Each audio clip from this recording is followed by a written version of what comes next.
moi, j'avais cédé une boîte en 2014, ok. Bref, qui n'a rien à voir. Quand j'ai vendu là-bas, il y a plein de filiales, dont une. Et en fait, courte paille, idée de dingue.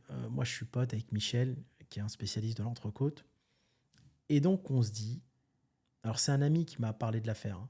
Un ami qui s'appelle Loïc, qui bosse avec moi aussi, qui est mon ami et mon collaborateur. Il me dit, Hakim, il y a ça à faire. J'y tiens, on a un truc à faire. Dans le monde du halal, il y a plein de fast-food, mais il n'y a rien en restauration assise. Il y a un marché de dingue. Tu as des familles, demain, tu es avec ta famille, tu as envie d'aller manger une entrecôte sympa, frite. Et moi, je crois beaucoup en monoproduit. Tu me proposes une chaîne de resto où il y a 50 trucs à la carte, je prends pas. Là, je me suis dit, monoproduit, c'est magnifique. On met ça dans tous les relais, dans tous les courtes pailles.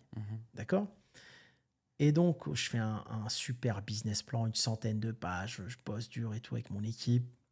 On fait un truc magnifique. Franchement, j'étais content du boulot. J'arrive devant le juge. Donc, en fait, on a fait la meilleure proposition. Nous, on a dit, on reprend la chaîne, on reprend les salariés. Il y en avait 2000. On reprend les franchisés, il y en avait 80 et les 120 filiales. On reprend tout. Ouais. On se débrouille. On a trouvé 20 millions à mettre aussi pour relancer la machine, marketing, etc. La juge, elle me dit, Monsieur Benotman, en plus, on s'est tapé la honte parce que la salle a été comble, il y avait plein de monde. Il y a les gens de tous les autres groupes concurrents qui étaient là parce qu'ils voulaient racheter.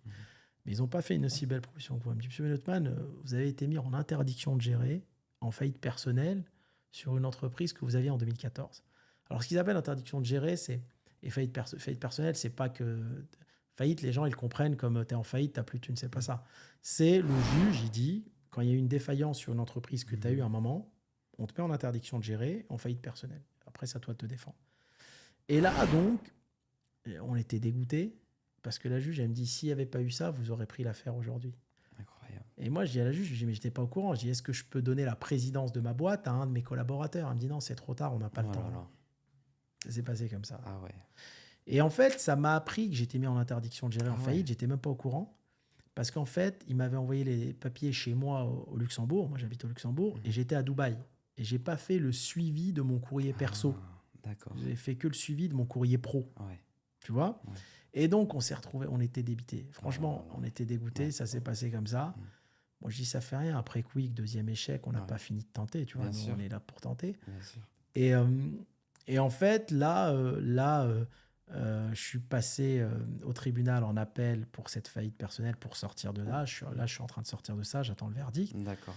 Mais ils peuvent te mettre en faillite perso pour un truc tout bête. Ouais, hein. pour rien, bien sûr. Tu te fais contrôler, tu as des salariés dont la carte de séjour est périmée. Le juge, il peut dire, je te mets en interdiction de gérer, faillite perso. Bien sûr. Tu as vendu une boîte, il faut savoir, faire attention, tu restes garant d'une boîte. Hein. Tu as vendu une entreprise il y a 10 ans et elle a fait faillite. Une des filiales. Nous, c'était une filiale qui vendait de la viande.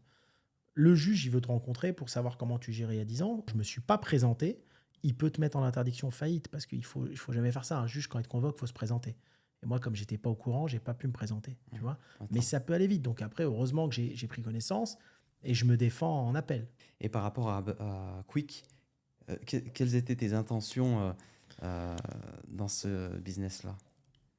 Moi, en fait, si j'avais pu reprendre Quick, ça n'aurait pas été pour leur vendre. Pour moi, c'est une marque de dingue en France. Et le but, ça aurait été d'en faire la marque de burger halal numéro 1 au monde. Voilà les ambitions que j'avais pour cette marque.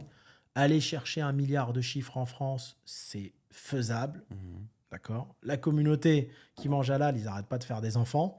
Donc, dans 10 ans, ça aurait explosé, de 1. Je ne lui connais pas de concurrent vraiment viable, parce que Quick, c'est quand même une super belle notoriété.